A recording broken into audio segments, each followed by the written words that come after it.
Hello, everybody out there in podcast land. This is episode number 125 of eBay the Right Way. Today's date is August 9th, 2023, and my guest is Lynette in Texas. A few announcements and housekeeping details. In case you missed my sales update video last week, I wanted to mention again that I am doing some organizing in my eBay store while working on my semi-annual inventory check. I have been using a new strategy for clearing out old inventory or items that were experiments or listings that aren't getting any attention or views or ever showing up in the best offer workflow. So, if an item I want to let go appears in my send offer, I am sending clearance offers, which is the cost of the item plus about 20% to cover costs. And I send those offers without the option for counteroffer since I'm already offering my rock bottom price. I've done the work, found the item, cleaned the item, taken the photos, written the listings, so I want to at least get something for it. And all those little sales add up over time. So my offer says, clearance sale, exclamation point. Thanks for looking. And I have made several sales this way. So I wanted to pass this strategy on to you. 2 points I want to mention here. Number one is that you might want to try this strategy for your slow movers, stuff that you want to get rid of, but at least recoup a little bit of money for it, what you paid for it plus the eBay fees.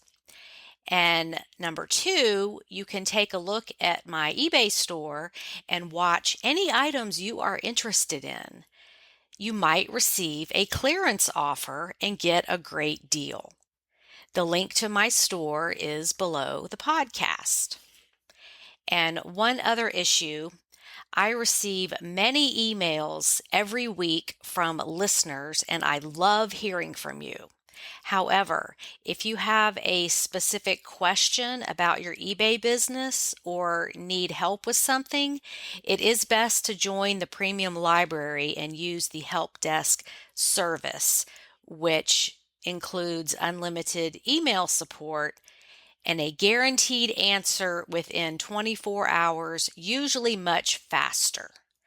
Unfortunately, due to the volume of email I receive, it just isn't possible to answer every single one, which is why I created the premium library with the help desk service so that members can have access to me at any time with a guaranteed answer. There's nothing worse than emailing somebody and the email goes into the black hole and you never hear anything. And you're like, did they get my email? Am I being ignored? What's the situation here? So if you want a guaranteed answer and you want to reach me and get my help, the best thing to do is join the premium library, even if it's just for that service. The link to join the premium library is below the podcast. Okay, and now I want you to meet Lynette. Hello, listeners, and welcome back. Today's guest is Lynette in the wonderful, cool, and crisp Texas as we are recording on July 25th, and it's just miserable everywhere in the South. Now, where in Texas exactly are you? So I'm located in the Golden Triangle, and those points of the Golden Triangle are Beaumont, Port Arthur, and Orange. Beaumont's got about 115,000 people. Orange has about 20,000, and Port Arthur has about 55,000. So I'm in a great treasure hunting space. Okay, good for you. All right, lots of guests of this podcast are from Texas. It seems like Texas, Wisconsin, and Michigan are the winners of guests on this program. But I reach out to everybody. So again, check your messages on Facebook. What are they called? Chat requests, because I sent you one back in December and you didn't see it because you didn't know to look for it, but it all worked out because it wasn't a good time for you anyway. That's right.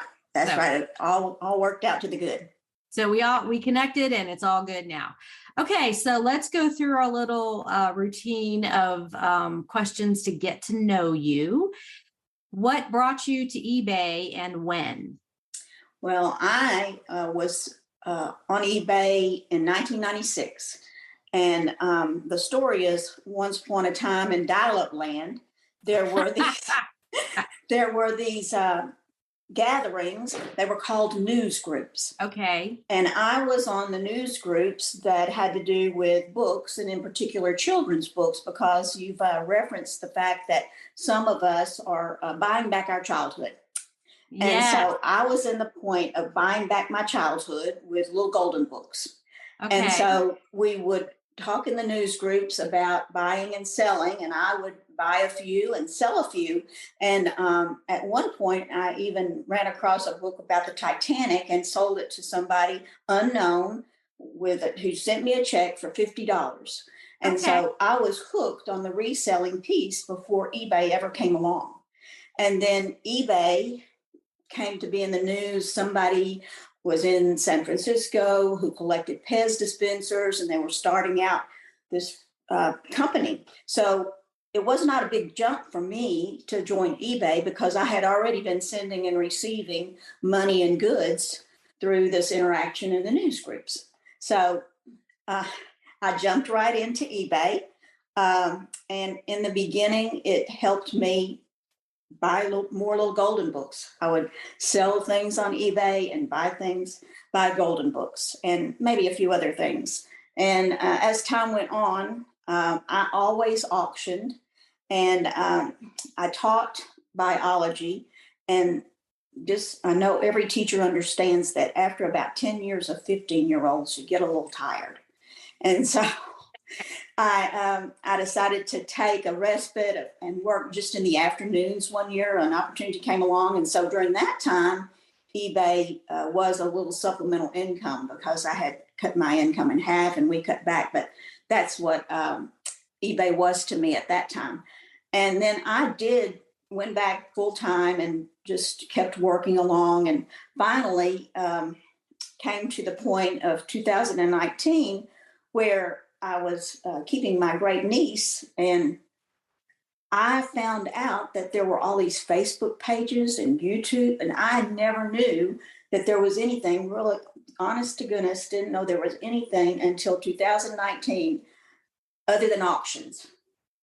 Mm-hmm. I had been auctioning everything, and then I was brought into this new world of buy it now. And so that shifted me along. So that's kind of my eBay journey.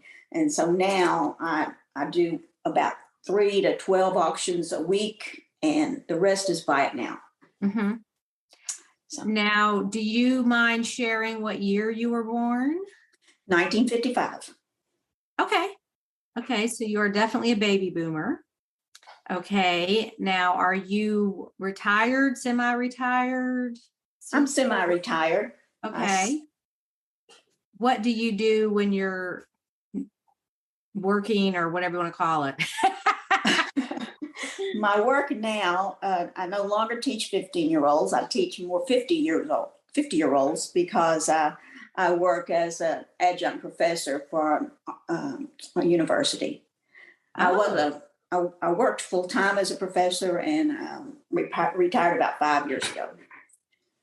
That's great. I would love to work at a university or It's a the college. best job ever. I just love being around people who value education, and like I love libraries and bookstores because of not just what's in there, but the people who like that too. It's just like that's my tribe of people who are knowledge seekers.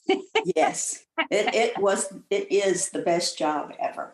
That's wonderful that you enjoy it. So now getting back to eBay, I did not know about news groups and that there was online selling going on before eBay. Because even Amazon didn't open it up till way after eBay started. No, it's amazing that existed and there was such trust, so that when we when we who were in news groups knew about eBay, we just jumped right in because we didn't have any pictures. We were just communicating, and most of the time it was like a bulletin board.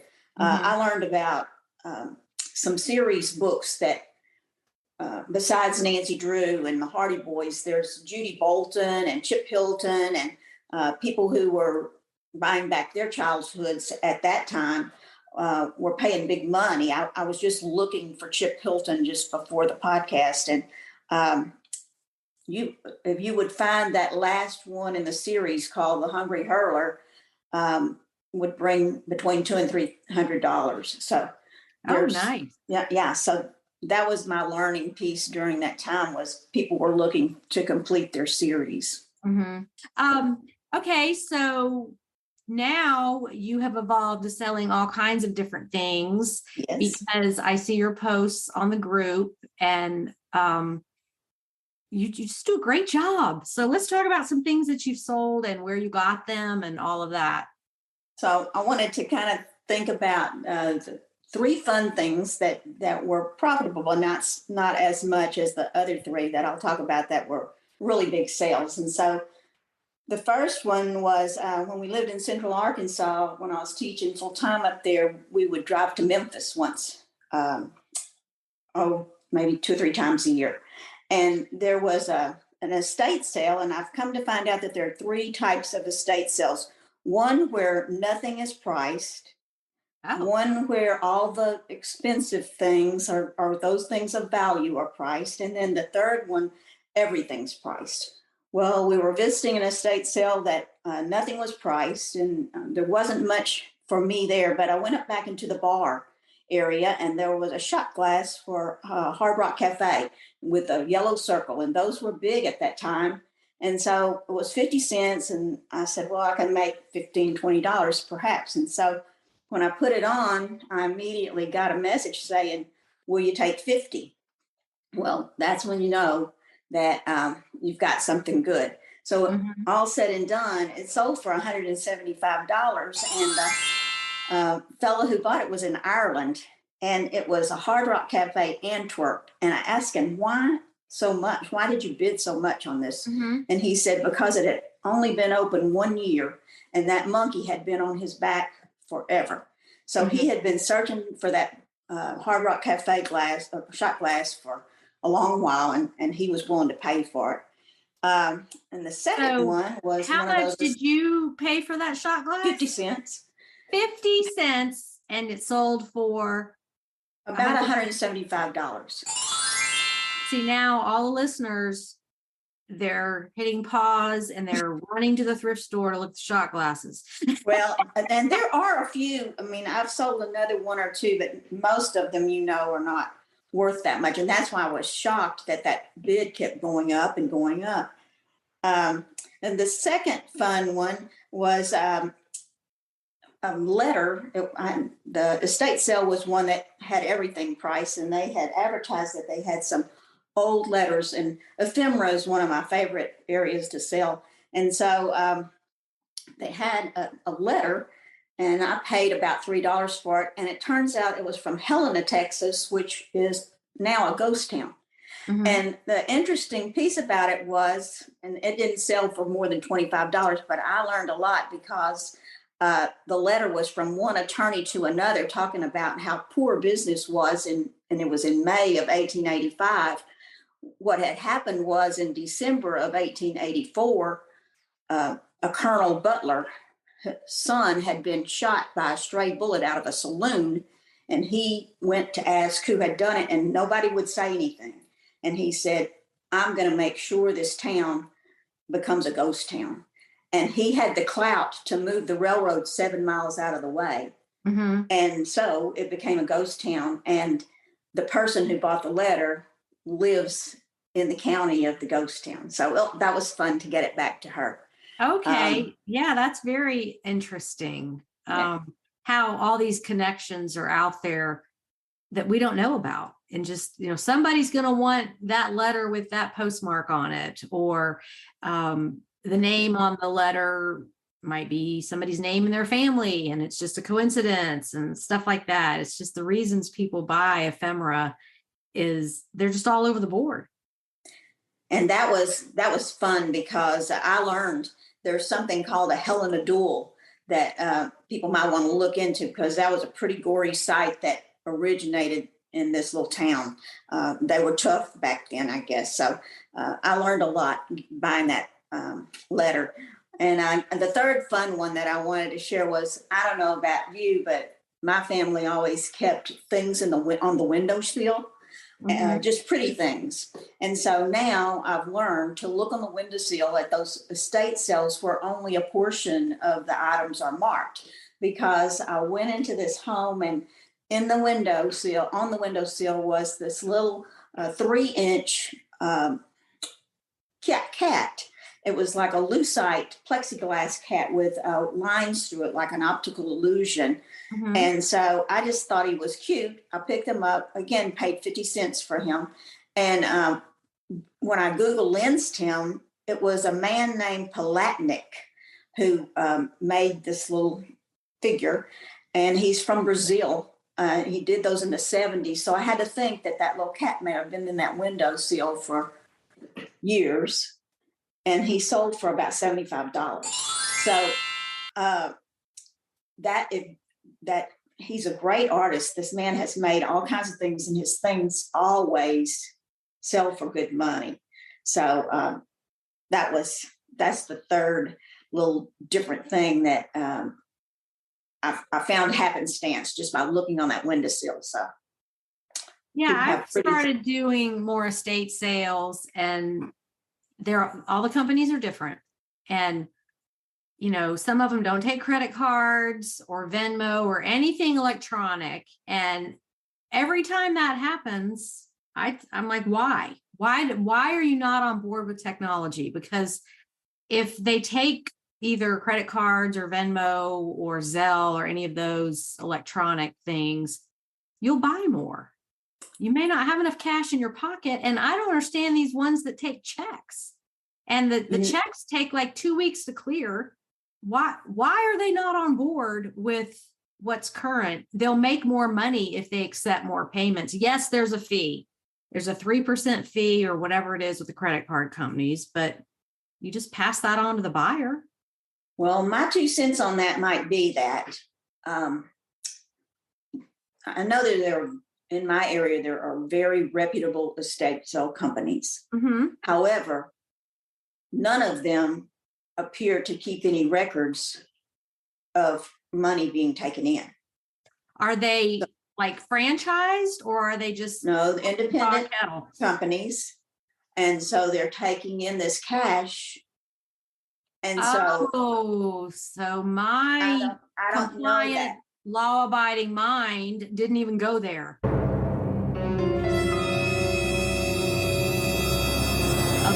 They're trying to hide money for everybody, but I think that might be why cash is king.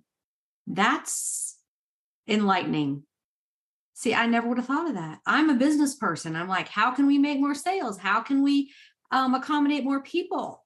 How can we make more money for the estate sale client? That never crossed my mind, that they're just, it's cash under the table. They're not reporting all of it. Obviously, that's what they're doing. Well, now, I don't think everybody does that, but no. I mean, the ones that are adamant about they don't want anything that can be tracked. No records. Right. And maybe they're just old fashioned. They've been doing it that way for 20 years and it's not going to change. That could be it as well. So but I know that it's about convenience, as well as I'm always amazed that there are no record keeping. There's not any record keeping going on.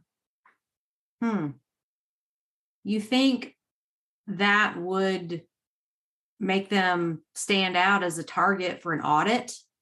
Because if they're a business and they're doing these estate sales pretty much every weekend and sometimes more than one, they've got to have a business entity and all of that. So I didn't mean to get off on that tangent. And most really will say enlightened me taxes with that. included.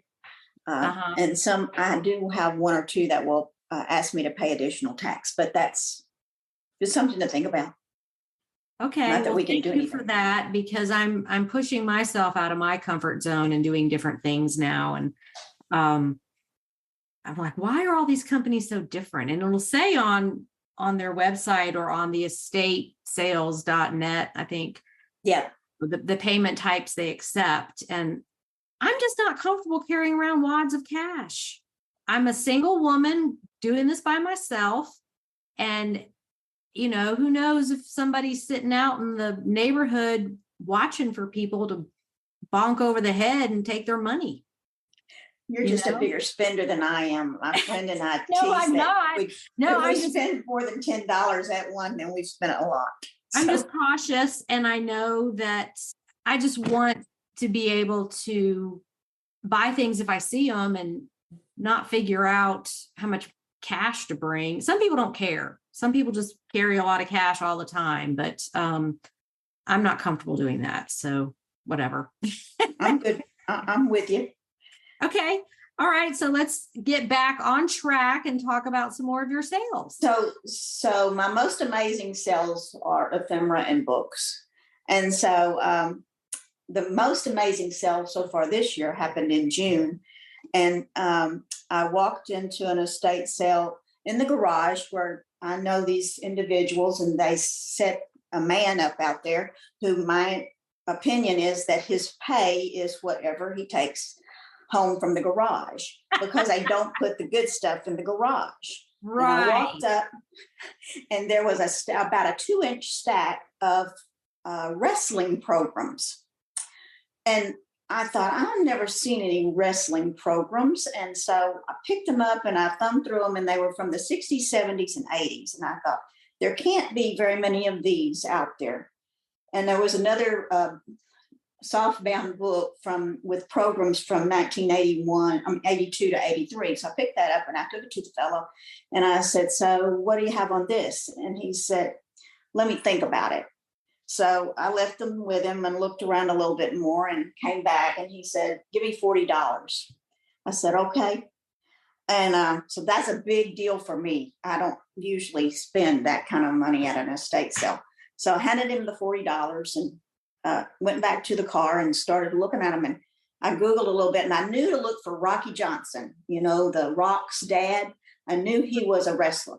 So I pulled out a couple from Rocky that had Rocky Johnson on them.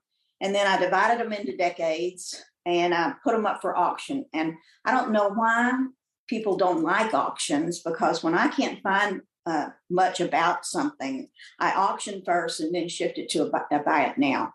And so after all was said, there was also an 8x10 glossy picture signed by a wrestler who had wrestled under the name Frankenstein, but I don't remember what his name was. And so I separated that out, a couple from Rocky Johnson, and then put the others in decades, auctioned them all off. And when all was said and done, I took in about $1,000. The 60s sold to one individual, and he paid about $275. And then the 70s and 80s sold to another person, and he paid about $650. The 8x10 glossy sold for $50, and then the Rocky one sold for about $25, and then that book that I had sold for about $20. So it was almost $1,000 for that little stack of wrestling programs. So that was my favorite one from this year. That is mind blowing. That's just something so odd, and just who knew? Who knew? And so the one of the fellows who bought, they were all men, of course, who bought them, sent me a note after a couple of weeks and says, you have any more of those? I said, no. Oh, I wish I did. not something you come across every day. So, but if somebody out there has a dad or granddad who was a wrestling fan, you might want to dig those programs out, because there's a cult out there that I didn't know about. So that was this year. There's lots of them. Yes. There's so, just 10, yeah.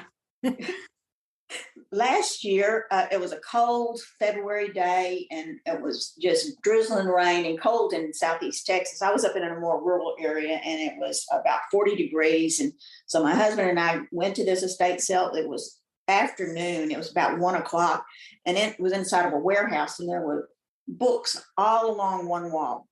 And so I noticed that there were books in sleeves in shrink wrap.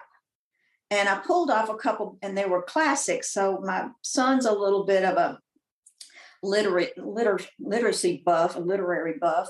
And so I picked out a John Steinbeck and Hemingway and took it to the car. And I told my husband, wait a minute, let me just look these up. These look really special. So one of those had sold for $55. And so I got out of the truck and went back in and loaded a box full because they were $1 each. And I got about 25 or 30 of those. And I did post last year. It was The Great Gatsby ended up selling for close to $300 alone. So that little haul was about $2,000 for about 30. Excellent. So that was fun. That was last year's big haul. The year before last was once again in February, but it wasn't cold then at the moment that I bought the book. I went into an estate sale. It was one where everything was priced. And these individuals always have their books for their hardcover books are $3 each. I saw this book and it was nasty. It was mildewed. It was the spine was getting a little rough and falling apart a tad. And so I looked at it. I saw it was from the 1800s. And you don't take a mildewed book to the house. It's a pariah. Mm-hmm. Mildew has spores, it catches. So I just left it there. I bought some clock springs instead for clock repair. They were 50 cents a piece. And I picked up 4 or 5 of them, because I don't like to go and not get anything. So I picked up these clocks things not knowing Can't a thing leave about. empty-handed. No, that's right. So I came out with these clock springs, and they were in a box full, and they had good labels on them. You know, you're always looking for the right name. You're looking for a name so that you can list it properly. And took those out. Well, that was Friday. And Sunday after church, I said, let's go back and buy that estate sale. Those springs will be 25 cents today. I'll get 5 or 10 more of those. And we did that, but the springs were gone. So I went back to that book. It was still there. It was on a small bookshelf at the end of the bookcase. It wasn't hidden away. And I paid $1.50 because it was half price day. Well, I got home and I put it in the microwave, first of all. Because if a book has mildew, you can put it in the microwave for about 30 seconds. And not only will it kill the mildew, it will turn whatever active mildew is there into a powder. So you can kind of brush some of it off.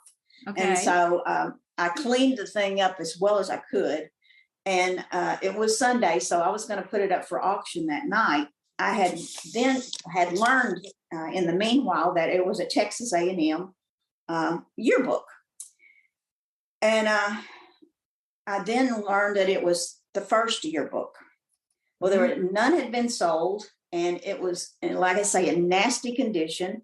And so I thought, well, maybe somebody might pay $20. It's so nasty and mildewed. So I started the auction off that way. And I don't know if you know anything about Texas A&M, but everybody knows about Texans. Well, Texas A&M Aggies are a subculture of Texas, and they might even have a secret handshake. I don't know, but they're devoted to their university. And so, well, I know having parents that went to University of Alabama, all I know about is how much they don't like Texas A&M. But I'll bet they're just as devoted to the University of Alabama. So think that way. You know? Absolutely. So it's that sort of thing, that they're just avid once an Aggie, always an Aggie. And so as soon as I put that up for auction, and I wrote in the description, capital letters, poor condition. And somebody got the ball rolling very quickly. And so in the morning, I think it was up to a couple $100. And I got a text or a message on eBay saying, will you take 300? And I said, no, my practice is never to end an auction, especially if there's a bid on it. Well, he came back and said, I'll pay for all the cancellation fees.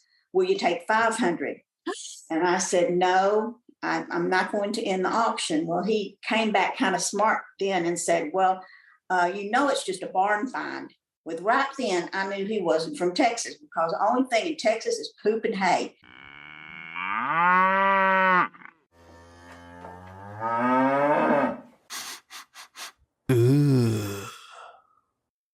In barns. We don't have barn stuff. In Arkansas, I saw barn sales, but not in Texas. So He said, it's a barn find. I'll give you 1,000. And I said, no, I'm not going to sell it right now. I'm going to wait and let it ride. And so then a true Texan sent me a message and said, will you take 1,000? And I said, no. And he said, I went to the University of Texas. My wife went to Texas A&M. We have every yearbook except this one. I will be a bidder. And so the bids inched up to, by Sunday night, they were at $1,250. Oh my gosh. Wait. In the last 20 seconds, it went from $1,250 to $6,200 for that nasty book. Now wait, when was this? This was in 2021. Okay, so they were probably using auction snipers. Yes, they were. They just lay low, stay under the radar, use those auction tools because it doesn't bid for you to the last few seconds. And that is so exciting. Oh my gosh. It was very exciting. And that's what I love about auctions is you just never know. But that was probably the pinnacle of my eBay experience, but it was so fun. And so the thing was, the fellow worked for an energy company. And that night we were expecting a terrible freeze. And so everything froze over. I couldn't really get to the post office. And I told him, let me bring this to you, because he was in Houston. I said, I'm not comfortable putting that in the mail. He said, no, just drop it in the mail. So I put extra insurance on it. I asked for signature upon receipt. And he got it. He loved it. Everybody was happy. And that was $1.50 into $6,200. And it was a $6,000 moldy old nasty book. Somebody's trash was totally his treasure. Definitely. I can't imagine that. $6,000. Did you go on a vacation? Did you do anything special with that money? I told you in the beginning that my eBay money helped me buy back my childhood, and it helped me fill in some gaps. But now I hunt treasures so that I can hand those off to somebody who needs something. Mm-hmm. So there was a lot of good done with that money. Good. That's I was going to bring this up later, but you talk about the thrills of, the thrill of the hunt, and then you think you've got something, you do the research and you've got something, and you hear the cha-ching and you are happy that it sold. But then there's that fourth one for me, is that turning $1.50 nasty book into backpacks and medicine and things that people need. That is the fourth thrill of eBay for me. So we should call you the eBay Alchemist. Turning one raw material into something really golden. Really golden, yeah. That's the true treasure, right? I thought you were going to say this happened in the early days of eBay when auctions were so exciting. And I feel like that's kind of died down. It's not the way it used to be where just you're watching that auction in the last minutes just to see where it's going to go. And those wrestling books, those wrestling programs, that was just in June. And so there's still excitement to auctions. I don't auction very many things, but the special things, because this is what I do when I research, I check for completeds, not sold.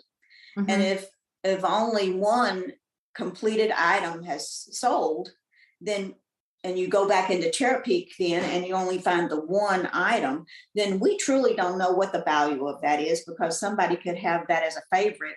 And as soon as it pops up, they bought it. So I see worth still, and part of it's a fairness thing. If you're just the first person out and nobody else even knows it was there, there's something about that doesn't seem quite fair, that anybody who's interested can't have a chance. So especially on these very rare and odd items, you don't know how many people might jump in on that auction.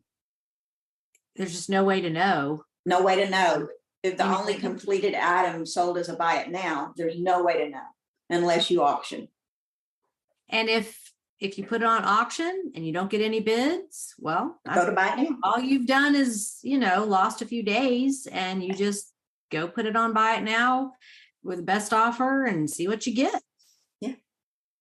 Good for you. That's probably your highest price. That's the pinnacle. I think I've been to the top of the mountain. So everybody look around for yearbooks.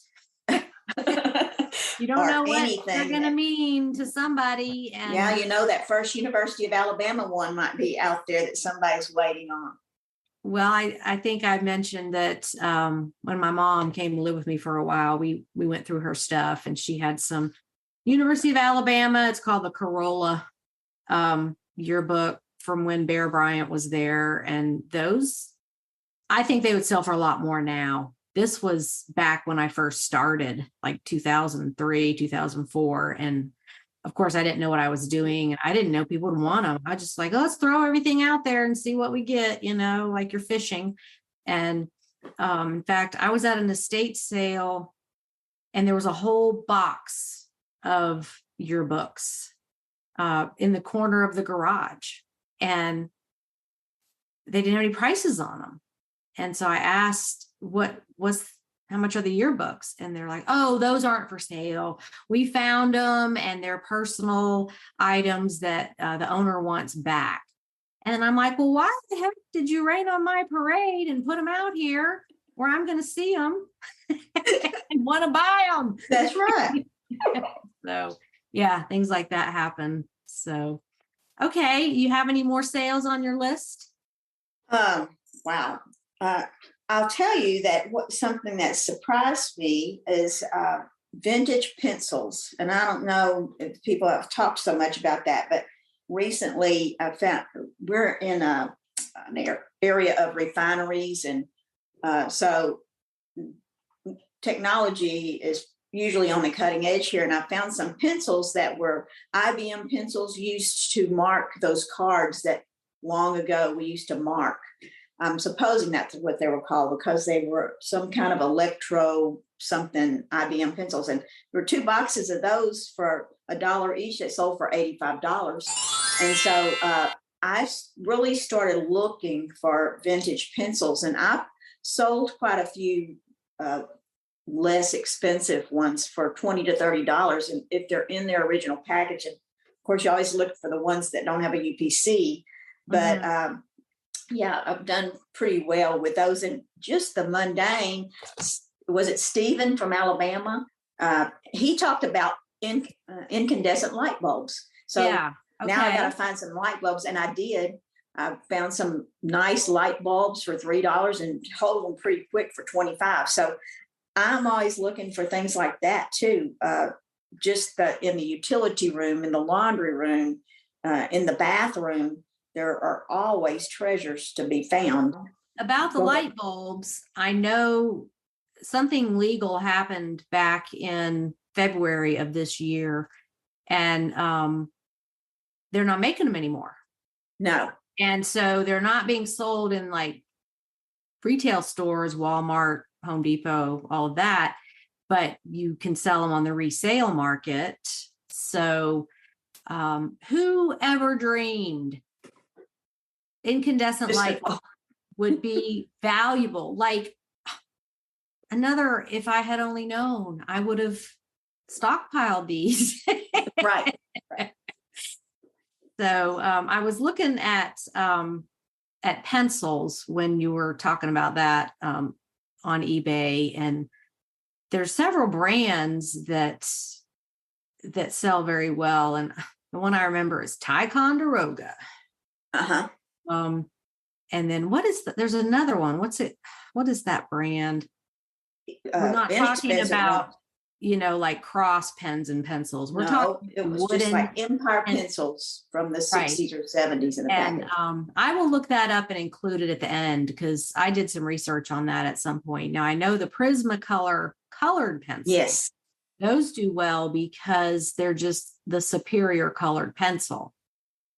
So, and I have some of those listed now that I bought for $1 a box. And so I'm hopeful that they'll sell sometime soon. But yeah, Prismacolor is a good brand to look for, especially vintage. One thing that I hadn't sold lately, but I sold several of for my uncle when he was a jeweler, and he just had a junk box full of watches that he had taken in over the years. And we think about Rolex, but even the most junky Omega or Mido or Longines watch usually back in the day had some kind of gold in it, but it also has special parts. And I sold a Longines, which is the lesser of those three, that was just for parts for $102. So that is something that I would also auction. Often they go international. And so vintage men's watches don't have to be Rolex. There's other brands that people look for. So, well, that's great that you mentioned that, because I've been staying away from watches because, like, what if it doesn't work and I'll have to take it to a jeweler or something, someone who knows watches that can make it work. So you're saying doesn't even matter. And there's a category for parts. There's an eBay category that you can put high-end watches there for parts. And no, it doesn't matter because often the case is gold.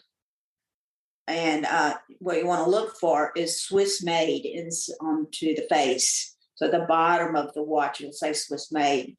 And they're quite desirable. And $100 is probably the low end on that. That is excellent information. Thank you. Because I, like many other people, probably stay away from watches because we don't know them. That's not a familiar, I'm not in that industry. I don't know them.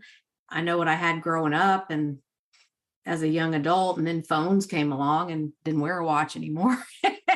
Yeah. So you want to list whatever the number is on the watch, and they're usually easy to find. That one that I just mentioned didn't even have a stem. So yeah. So well, and if it's like $1 or less than $5, well, I was selling it from my uncle, and it was in his junk pile as a jeweler. And I understand, old school jewelers may have that. If you know somebody who's an old school jeweler, they may have a box of watches, because he had no idea. I was helping him out a little bit, and he had no idea that his junk watches were worth anything. That's excellent. And side note, I've created a new name for what I specialize in. This is the direction I'm going. Okay. Like, oh, what do you sell? And all of that. And I specialize in things that people think are worthless. Hey, almost everything I named today. Well, that's what I'm saying is like, oh, a box of handwritten recipes. They don't know that has value. A box of postcards they save with all these different postmarks and cursive handwriting and parts for clocks and watches. That's going into my inventory now. I'm going to start looking for that and not worrying about if it works. And do you just put in the listing we don't know if it works or You parts? list it first of all under that category that is called for parts, and then you list it as for parts, or you're listed as not working. So you put that in the title. And you mentioned postcards, and I wanted to let your listeners know you've had somebody talk about postcards. That's another favorite category of mine, but I didn't remember that individual talking about the stamp box on a postcard. You can date, especially those, well, mostly the real photo postcards. No, you date those by the stamp box. And there's an excellent resource called PLAYLE, Playles. And you just, they keep an index of those stamp boxes. So stamp boxes usually have letters in them. The most common one on those photo postcards is AZO. And so it is surrounded by squares or triangles up and triangles down. And that tells you the age of those postcards within about 10 years. So that's just a resource. I really enjoy old postcards, and that's something that I use quite often. So if it was an actual postcard that was mailed, the stamp would be over that box. It would be. And so oftentimes those were just kept, though, as souvenirs. So the stamp box is visible. It was never posted. Okay. I did find a stack of postcards out in the wild recently, and I think it was about 50 of them. And it was somebody's collection that they had received from people. And so they all had a stamp and a postmark on them, and they're written in cursive, and from Alaska, they're from all over. And I just think they're fascinating to read it because you don't see that cursive writing much anymore. And some people had just beautiful penmanship. Yes. And it's like an art. It's almost like calligraphy now, where everybody's handwriting is different, but it's the same enough where you can read it. But yeah, just the penmanship itself has got to be worth something. Well, and postcards, I have probably a couple hundred listed now, but maybe not quite that many, but they're so easy to photograph. And so I sit with my little mat, and while I watch television, I can photograph one side, photograph the other side, do a couple of close-ups on parts of them, and then just list them. So they're very easy to photograph and list. And no, most of them don't bring a lot of money, but remember, you can mail them with that 87 now cent eBay envelope. And so it's just a neat thing to keep from the landfill. In most instances, you make about $10, but in some instances, you make $100. So they're fun, they're historical, and they don't need to go to the landfill. Yeah, somebody will appreciate them, along with moldy old yearbooks. I'm just going to be stuck on that now forever. Like, if it can happen. Well, if it can happen to one person, it can happen to another. Of course it can. Just be sure to put it in the microwave when you get home. Yeah, right. I hope the listeners heard that, because mold is definitely a problem. You don't want to bring that into your house. No, and it spreads from book to book. So you don't ever want to set one moldy book next to your good books. So, okay, we have 2 questions left. The first one is, what other podcasts do you like that you would recommend? Enjoy true crime, and so I like to listen to The Trail Went Cold as that's my true crime go-to.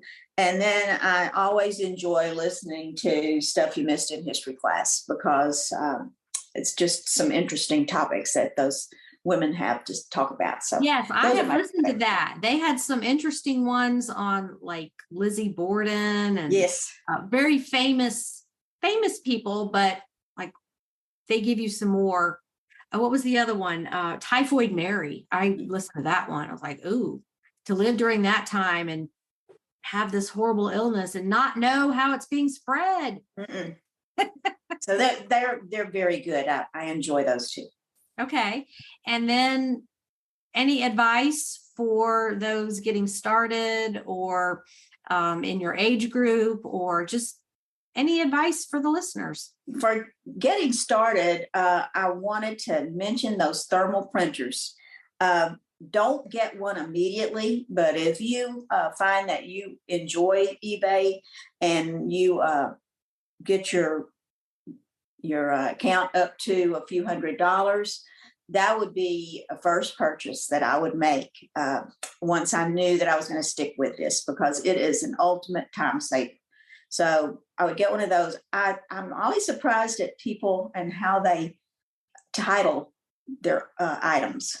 I've noticed that when you feature people on the YouTube, like the $100 sale, or even the Monday, the Money Making Mondays, right? Yes, I've noticed that the individuals who are on there have good titles. Mm-hmm. And so those would be good models for people to follow, because I'm amazed at the titles that people come up with when I'm searching. And it doesn't matter for eBay, but it may matter for Google. So we want to be able for people to be able to find our items from Googling them, not just going to search in eBay. So I would say, watch your titles and title things like you're searching for things. The most important word first. And I think a lot of that is ignorance. People just don't know how important it is. And I see this all the time when I'm researching, and they'll just have like black leather Coach handbag. And that's all they said. They don't have a style number. They don't have what is it, a clutch? Is it a hobo? Like, what kind of bag is it? And I really think people just don't know that this is a very important part of being found, but yet these listings are in the sold listings. So they sold. The purse is sitting on their bed with the dog in the background, scratching his head, and, the cat laying there. And I'm like, oh, I just cringe because, okay, if you're allergic to cats, you're not going to buy that item if there's a cat in the picture, or there's cat hair on it. Yes. I never say smoke-free, pet-free home. I just don't feel the need to say that. I feel it if you can present your item well enough and it's clean and the pictures don't have anything else in them, it's not really necessary to bring that up. If they ask me, I'll tell them, but I just don't even want their mind to go there, Yeah. But back to the titles, it's just, I'm shocked. Like, how can an item sell Nike shoes size 8? That's all I have. I don't know either. And they sold for $80 or something. And it's like, okay, what am I doing wrong? Maybe I need to, reduce the number of words, and maybe that's the trick. Or sometimes it's because it's a new seller and they get a bump in search if they're a new seller to, become addicted to eBay. I know on some of these poorly done listings, whether it's photos, titles, whatever, it's a newer seller. You can tell because they have like 3 feedback and they just joined last month or whatever. So that is great advice. Titles are very important to appearing in search. That's right. Right. Well, I meant to say this in the beginning. I want to say thank you so much. I've enjoyed this. I have 4 primary sources of joy in my life, and that's my God and my family and friends, my former students, most of them, and and eBay. And so this has just been a wonderful, delightful time for me, and I appreciate it so much. Well, thank you very much for coming on. I'm glad we finally connected. And I'm glad to hear you say that you treasure those relationships with your former students. I had lunch with my high school English teacher yesterday. She was coming through Bill, and she helped me write my memoir, my first book last year. She edited it and we worked on that together. And she just dropped into my life at exactly the right time to help me with that. And, but we have a great relationship. We send each other things in the mail. She'll send me clippings out of things and I'll send her stuff. And we just like doing that. And connecting and talking about life in the 80s when she was our high school teacher, but she's very cool. And I love having that as a student. I love having that relationship with one of my teachers because Yes. I had her 3 times for 3 different English classes. And so, yeah, That's precious. Yeah, it really is. So relationships are just so important and treasured. So glad to hear that you do that too. Okay, well, we will look for you on the Facebook group. And thank you again for sharing your eBay journey with us. You're welcome. Okay, bye-bye. Bye. Thank you, Lynette. That was really enlightening. Lots of great ideas for the listeners and myself. And the pencil brand I was trying to remember is Faber-Castell. I've seen those sell for pretty good money.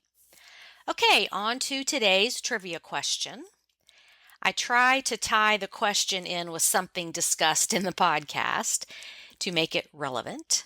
So, since we briefly discussed pencils, the question is, who invented the basic graphite wooden pencil and when? Here are a few seconds to think about it with a related sound effect.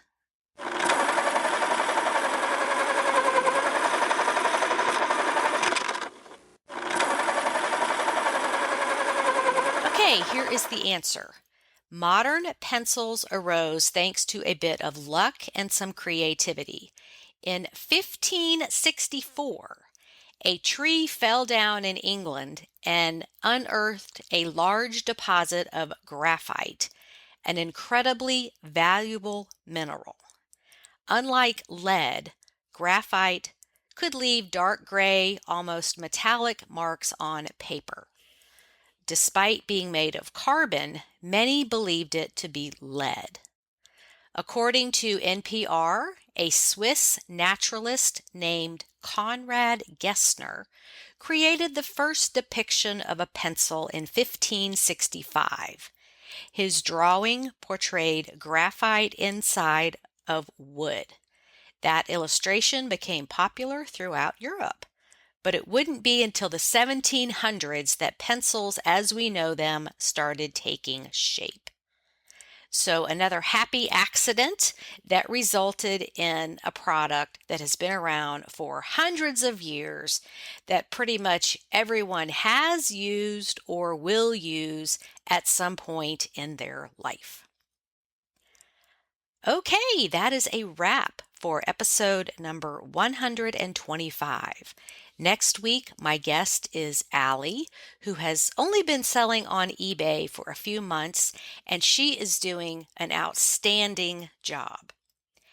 And I will throw this out there again. If you would like to be considered to be a guest on this podcast, just reach out to me and let's talk about it. Everybody's eBay journey is different, and everyone has valuable information to share. Some people decline coming on the podcast because they feel like they don't have enough high dollar sales or they don't sell expensive things, but that's really not what this is about. This is about each person's individual journey, what you learn, and what you can contribute that will help other people. Thanks so much for listening, and I'll be back next week. Stay positive and keep going. Bye, everybody.